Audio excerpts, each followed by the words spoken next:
네, 노영의 뉴스인사이다 함께하고 계십니다. 사전투표율 20.62%를 기록했고요.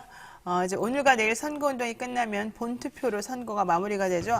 정말 선거운동 하는 요즘에 전화 엄청나게 많이 왔어요. 이 여론조사, 별별 여론조사 그냥 설문조사.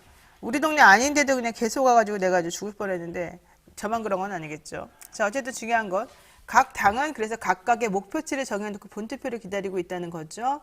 자, 경합 지역에서 어떤 결과가 나올지. 나는 이렇게 귀찮게 생각했지만 실제 그 전화를 뭐 이렇게 기획하고 또 돈 대주는 그분들, 이번에 나오신 분들이겠죠? 그분들은 얼마나 마음이 또 콩당콩당 했겠습니까? 자, 관련해서 이강윤 한국사회여론연구소장과 이야기 나눠보겠습니다. 안녕하십니까? 안녕하세요. 지난번에 뵀을 때보다 훨씬 더 뭔가 젊어지시고, 영해지시고, 안경도 안 쓰시고, 왜 이렇게 뭔가 바뀌셨습니까? 모르겠어요. 몰라요? 좀 정신이 없는 거 아니에요, 지금? 그러니까 너무 웃음이 만발하신 거 보니까. 오늘 나왔는데 네. 내비가 무슨 7시 45분에 도착 예정이라 그래가지고 깜짝 깜짝 놀라서 놀랐겠네. 좀 걱정했습니다. 네, 다행히 늦지 않았습니다. 지금은 괜찮으세요? 예, 반포쯤 오니까 풀리더라고요. 어디에서 오시는데요? 판교요. 판교에서? 진짜 멀리서 오시는구나. 예. 제가 잘해드릴게요.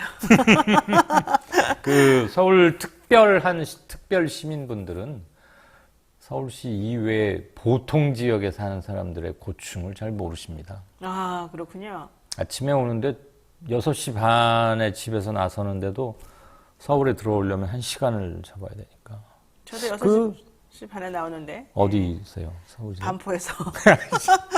그런데 근데 판교에서 오면서 그렇게 늦게 나오신다는 거죠? 그런 거 아닙니까? 후보들이 제발 좀 그런 것 좀 해결했으면 좋겠어요. 네, 뭐요? 교통, 뭐. 우리 후보들은 해결 못합니다. 말만 합니다. 자, 한번 본격적으로 여쭤보겠습니다. 이번 지방선거 사전투표율이 20.62%로 역대 최고였습니다. 네. 결국에는 이 사전투표 예전에는 진보가 당연히 더 유리하지 이런 공식이 있었는데 지금은 또 그것도 아니다. 그래서 네. 국민의힘도 다 이거 우리 거다 이러고 있거든요. 예. 이번 사전투표는 누구 겁니까? 조금 애매한데요. 사전 투표율이 높았던 지역들을 보면 역시 항상 높았던 호남, 호남.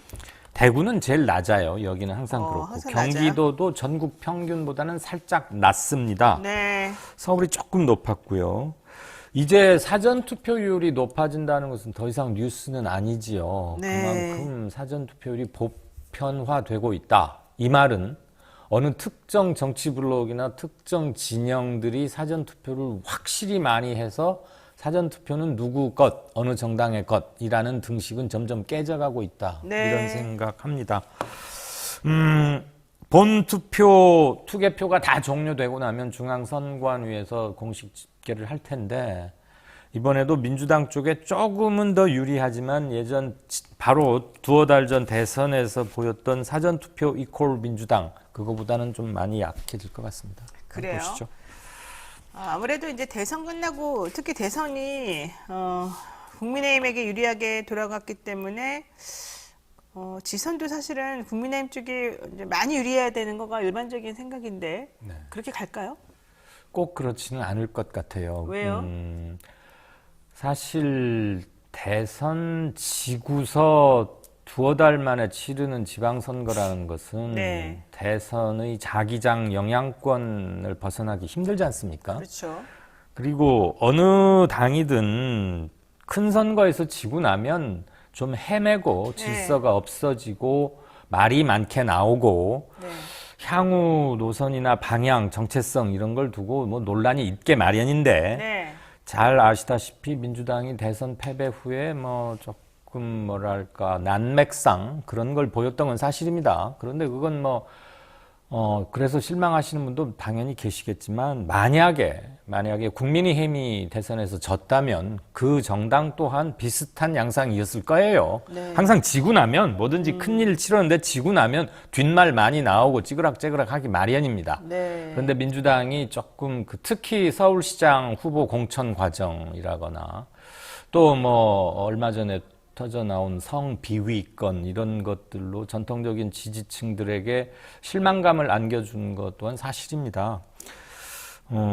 그래서 지지자들의 결집의 강도와 속도가 늦었던 건 분명히 맞습니다. 네. 아까 노 앵커께서 여론조사 많이 힘들었다 그러는데 대선 때와는 달리 이번에는 물을 게 참 많아요. 도지사나 그다음에 진짜. 자치단체장들이 진짜 있지. 많더라고요. 그다음에 도의원, 시의원들이 있고 또 7군데에서 국회의원 보궐선거도 치러지고 하니까 그래서 많이들 짜증나시고 힘들으셨을 텐데 그래도 좀 민심의 흐름을 알아보자고 하는 것이니까 너그럽게 좀 이해를 해주셨으면 좋겠고요. 지지의 결집과 강도는 늦었지만 그래도 이 민주당을 찍어서 좀 견제를 해야 되는 거 아니냐는 심리가 예전 대선보다는 많이 약하지만 그래도 있는 건 사실이고요. 반면에 국힘 지지자들의 지지 강도 같은 건 상당히 높았습니다. 이번 지방선거 여론조사가 정말 힘들었는데 가장 큰 이유는 응답률이 낮았던 건 물론 일견이와 조사에 응한 분들이 자신의 정치적 성향을 밝히는 것을 보면 보수는 40%가 되게 넘습니다. 저희 KSOI뿐만 아니고 다른 갤럽이나 리얼미터 등등등 봐도. 반면에 나는 진보 쪽이다 하시는 분들은 저희 걸로는 20에서 한 21%, 나머지도 많아야 한 25% 정도인데요. 지난 대선 기간 1년 동안 조사에 응한 분들의 나는 진보 쪽이다 이렇게 밝힌 포션이 30% 넘었어요. 네. 31%. 네. 근데 그게 갑자기 21, 2%로 줄어들 만큼 진보적인 성향을 가진 분들이 그럼 다 이민을 가거나 없어졌을까요? 그건 아니거든요. 응답 욕구가 사라진 거죠. 많이 낮아진 거죠. 네. 흥이 안 난 거예요. 그래서 그 여론조사 수치의 격차보다는 조금 네. 실제 투개표 이제 6월 1일 본 투표까지 하고 나면 좀 좁혀들지 않을까. 아니 그래서 이재명 후보하고 송영길 후보가 여론조사는 믿을 수 없다 이제 이런 취지로 계속해서 발언하니까 예. 그 발언 가지고 또 이 조중동 이런 큰 미디어에서 예.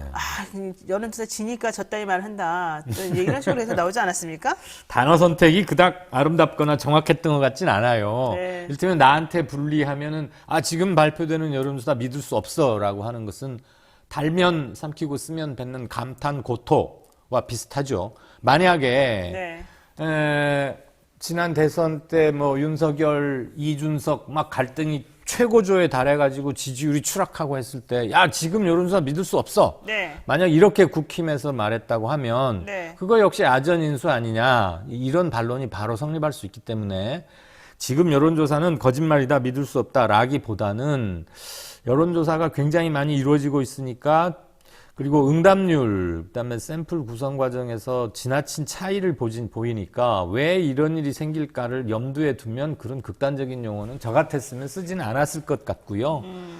여론조사 또한 하나의 현상인 건 인정합니다. 네. 좀 잘할 테니까 함께 고쳐봅시다. 이런 식으로 응답했어도 됐을 텐데 믿지 마라 이래버리면 만약에 얼마 있다가 좋은 게 나오면 그때는 또 믿자고 할 건가요?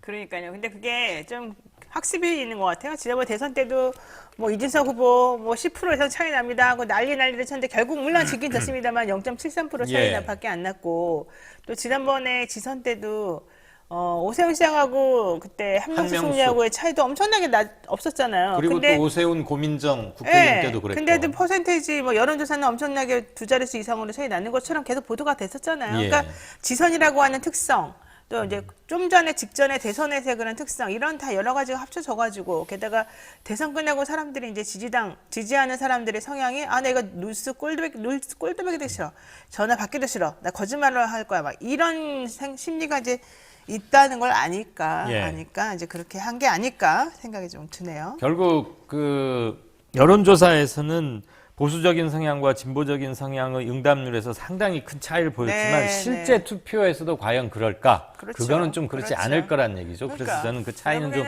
좁혀들 것이다. 많이 줄어들 수 있을 것이다. 아마 격전지에서는 다 한 자릿수 이내에서도 4~5%포인트 이내로 더 좁혀들지 않을까 그런 생각 조심히 맞습니다. 듭니다. 우리나라가 뭐 한주 갔다가 힘을 실어준다고 무조건 계속 힘을 실어주는 국민이 아니더라고요. 그렇죠. 한번 이겨주면 여긴 또 견제하는 걸 해주더라고요. 네. 자, 봅시다.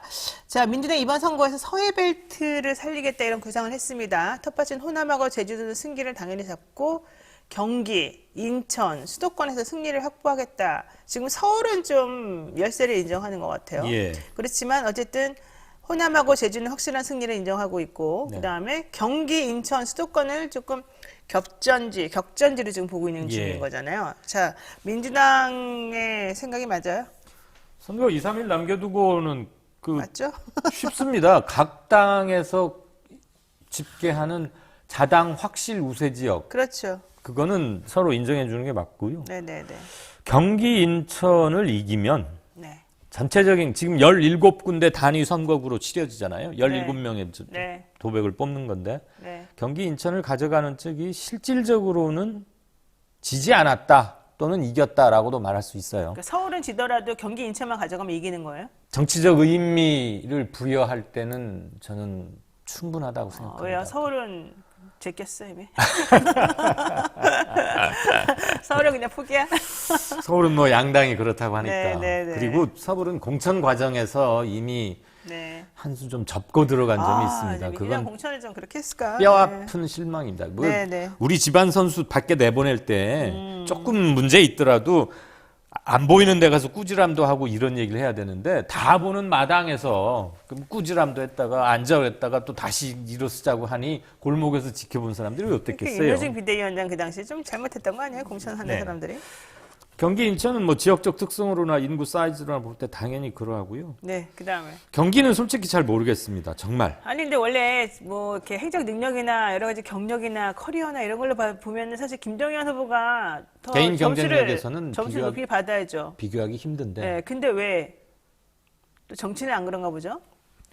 그리고 경기에서는 지난 아시겠지만 대선에서 이재명 후보가 윤 후보를 5%포인트가량 앞섰으니까 그러니까. 좋은 컨디션에서 시작하는데 전반적인 심리가 국힘 쪽으로 좀 흘러가고 있는 건 경기도 맞고요. 마저도. 네. 야. 정당 지지율에서도 지난 대선에서 민주당이 앞섰던 것보다 경기 지역만 놓고 보면 많이 좁혀져 있다. 그런 왜 생각이 그러는 들어요. 거야? 그런 심리는 뭐야? 그거는 국힘이 특별히 뭘 잘했다라기보다는 네. 가랑비에 옷 젖는다는 말처럼 민주당이 몇 번 비가 내렸는데 대책 없이 비를 맞다 보니까 지금 와서 보니까 꽤 많이 젖어 있네 이런 것 같아요. 그리고 대책 없이? 네, 대중들 사이에 퍼지는 그 전반적인 확산 심리. 국힘이 아니 민주당이 조금 잘 안 되네. 자중질환이야? 네. 그리고 수습하는 능력이 절 없어 보이네. 지금 저럴 땐가 하는 네. 그런 게 좀 작용한 것 같습니다. 좋아요. 여기에 자, 한두 군데만 더 보자면 충청권이 4개예요. 충남북, 대전, 세종인데 세종하고 대전이 민주당이 전반적으로 앞서 왔는데 조금 거기도 팽팽하거나 뒤집혀질 수도 있는 것 같기도 하고요. 근데 양승조, 충북 또한. 충북. 양승조 지사가 현역 프리미엄도 있고 평가도 괜찮아서 거기는 조금 가능성이 높아 보여요. 네, 그렇다고 근데 하더라고요. 세종과 충북에서는 여기는 계속 민주당이 최근 2010년 이후로 쭉 이겨왔는데 요번에는 좀 달라질 것 같습니다. 네, 그렇군요. 근데 또 오늘 내일까지가 종합소득세 신고하고 돈 납부하는 날이거든요. 돈 많으신 분들 저도 지금 세금 내야 되는데 이거 세금 내면서 또 분명히 투표하는데 다른 곳으로 갈 것 같습니다. 있습니다. 재산세 같은 것은 엄청나요. 이번은 소득세지만 재산세도 좀 이따 나오겠죠. 재산세, 소득세 이런 것들 경기 지역에서도 비교적 많이 내요, 지금. 조금 있다는 것은 굉장히 영향을 미칩니다. 대표적인 데가 분당 같은데. 그러니까요. 그러니까 가외 수입도 그렇고 힘들어 죽겠어요. 자, 봅시다. 노변께서 힘들어하시면 다른 사람들 어떻게 저는 뭐 하시죠? 매년마다 5년 내내 힘들었습니다. 자, 본투표 당일 투표도 중요하겠지만 제일 중요한 게 또 박지원. 네. 박지현 대 윤호중 간의 갈등. 박지원의 그 입. 예. 너무너무 피곤하더라고요. 저는 이거 보는 순간. 이거 정말 지지층 결집에 영향을 미치죠, 당연히.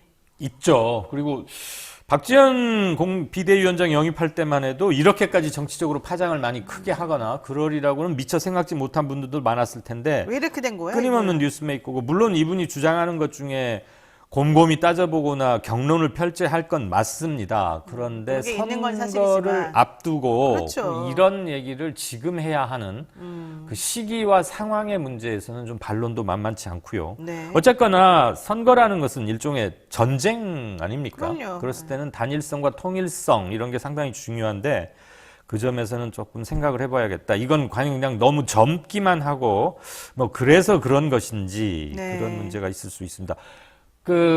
최근 나온 뉴스에 따르면 뭐 임시 봉합을 한 것 같긴 한데 네. 이게 지지층들에게 무슨 감동을 주기에는 좀 너무 늦었던 거 아닌가 싶고 그렇죠. 도대체 본질적으로 왜 싸우는 거지? 그리고 지금 저 얘기를 해야 돼?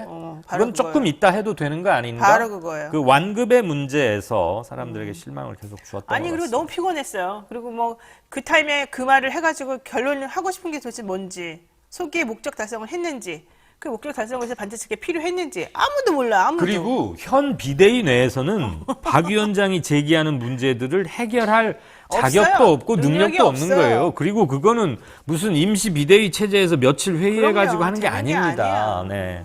게다가 제가 박 위원장한테 꼭 묻고 싶은 게 있었어요. 그렇게 586 나가라 그러고 이렇게 저렇게 쇄신한다고 하면서 본인이 그러면은 그동안에 무슨 능력을 보여줬거나 본인이 뭐 한 게 있었느냐. 그럼 사람들한테 뭔가 설득하려면 나는 이렇게 해왔는데 내 말을 한번 따라보세요. 내가 보기에 이건 옳지 않으니 내 말 한번 따라서 믿어보시면 내가 이렇게 하겠습니다. 그러면 사람들이 믿을 수 있지만 지금 이 젊으신 이 정치에는 전혀 아무런 정말로 뭐 기여한 바가 사실 없으잖아요. 그냥 나와가지고 한번 딱 신데렐라처럼 나타나가지고 한 거잖아요. 네. 그분이 갑자기 나타나가지고 야 내가 다 치울게 내가 다 나가 이렇게 말을 해버리면 그 안에 있는 구성원들이 도대체 뭐야 저 사람 쟤는 뭘 잘했길래 나한테 이러지? 무슨 자격으로? 이런 생각이 안 들겠습니까? 대선 막판 이재명 후보 적극 지지로 돌게 했던 네, 여성표들을 네. 하는데 일정 부분 기여를 했던 건 있는데 네. 그것을 지나치게 확장 해석한 것은 아닌가 하는 생각도 그러니까. 들고요. 이상과 현실 사이에서 조금 스탠스를 잡는데 조금 문제가 정치를 있었던 좀 많이 근데 배우시기를. 2프로 같은 데서 박지현 비대위원장하고 뭐 인터뷰를 하거나 그런 적은 아니 그런 건 없어요. 없었나요? 아, 네. 예. 나 하려고 했는데 안 하려고요 이제. 안 할 하려고? 의미가 없다 생각하고 있어요. 예. 자. 이재명 총괄선대위원장 그리고 송영길 서울시장 후보 모두 여론조사를 믿지 말아라라고 이제 밝혔는데 결과적으로는 아까 말씀하신 것처럼 그것 자체도 사실 적절하냐 아니냐 또 여부가 또 다른 판단이 있을 수 있습니다. 자 그런데 결과적으로는 서울시장 선거 같은 경우는 뭐 송영길 후보가 그렇게 아무리 울부짖어도 오세훈 시장하고 격차가 결국은 벌어져 있어요. 네. 물론 줄어들긴 했습니다만은. 해결이 안 될 수도 있는 것처럼 보입니다. 예. 물론 오세훈 씨가 물어보니까 예전에도 그렇게 크게 이기다가 쫓아왔다. 거의 지는처럼 됐기 때문에 본인은 이번에도 걱정입니다 말은 하는데 말로만 걱정이고 실제로는 당연히 됐다고 생각하시긴 하시더라고요. 뭐 다 드러나더군요. 네, 표정이나 제스처나 이런 제스처에. 거에 여유. 자 어쨌든 뭐 뻔하다 이렇게 보나요? 우리가 그러면? 뻔하다라고 말하면 안 되죠. 그럼 안 돼요? 아니 뭐 뒤져 있는 건 사실입니다. 네, 저는 네, 얼마나 좁혀질지 또한 네. 두 후보 나아가서는 두 정당 그리고 전통적 지지층들에게 정치적 의미를 부여할 수 있는 수치를 가져오느냐 네. 이것 또한 보는 건 중요한 것 같고요. 그 오세훈과 서울시 사이에 무슨 특별한 함수 관계가 있는 것처럼 사람들이 느끼고 있다는 것 막연하게나마. 그거는 오세훈 시장에게 좋네요. 그러면. 네, 그래서 그런 것들은 지금 따지기에는 너무 급합니다만 그건 차분히 한번 되짚어 볼 그렇죠. 필요는 있겠다. 그다음에 이미지가 갈수록 영향을 크게 미치는 것 같아요. 이미지. 소장님 진짜 날카로운데요. 다른 사람들 이런 거 분석 못해. 제가 아는 게 없어서 그렇게. 배종찬 같은 사람 분석 못하는데. 근데 아무튼 오세훈 이꼴 서울시라는 이미지를 깨는 데에는 민주당은 전략도 부족했고 시간도 조금 그렇죠. 없었고 디테일도 약했지만 전반적으로 서울 지역에서 대선에서의 조금 기울었던 게 네. 그것을 만회하기에는 너무 짧았다. 네, 맞습니다. 그러니까 산불이 났던 곳에 또 홍수가 밀려온 뭐 그런 격이라고 할까요? 산불 얘기하니까 갑자기 또 생각나네요. 울진에 산불이 그렇게 크게 났고 네. 옛날부터 계속 나던데 났는데 네. 우리 대통령님은 한가로에 용산 그 들판에 앉아가지고 사모님하고 놀아도 되는 겁니까? 근데 걔하고? 두 사람만 있더라고. 그러니까 다 나가라 그랬을 거 아니야. 자기네들만 딱 있으려고. 그런 사진 찍기용은 소통이 아니라고요. 그거는 나는 그건 아니라고. 쇼윙이죠, 게다가 무슨 지금 저쪽에서 불나가지고 죽겠는데 그런 거 하면 안 되는 거 아니에요? 어쨌든 뭐 좋아요. 그러거나 말거나. 그것도 하나의 기획으로 잡으셨다고 치고. 자, 25개 구청장 중에서 국민의힘이 한 20곳 정도 우세할 것이다 라고 얘기를 합니다. 예. 4년 전에는 24대 1. 24시 다 민주당이었는데. 네. 자, 어떻게 될까요? 야, 25곳 중에서 24대 1, 서울 서초구만 빼고 다 그랬어요? 네, 맞아요. 그런데 저는 한 열흘 전만 해도 네. 민주당이 10개 정도는 이기지 않을까 싶었는데 네. 불과 한 일주일을 경과하는 사이에 민주당 자체 집계로도 우리 많으면 5개, 6개밖에 안 돼라고 해요. 이럴 때는 보수적으로 일부러 잡아서 위기의식 같은 것을 자극하는 게 양당 모두 선거 전략의 고전적인 방법이긴 한데 10개도 쉽지 않을 수 있다는 생각이 들긴 듭니다. 근데 지금 오늘 공표 금지 기간이잖아요. 네, 깜깜이니까 제가 구체적 데이터는 말씀드리긴 힘들지만 그게 엄살만은 아닐 수 있겠다는 거고 일테면 민주당의 전통 강세 지역 중에 하나인 노도강 있지 않습니까? 노원, 도봉, 강북구 여기에서도 한 군데쯤은 박빙이더라. 그래서 저는 노도강이 왜 박빙인 줄 아세요? 집값이 떨어져서 그래요. 대선 이후에 네. 근데 웃기죠. 그 전에 집값 올라갔을 때 또 욕했어요, 민주당. 네.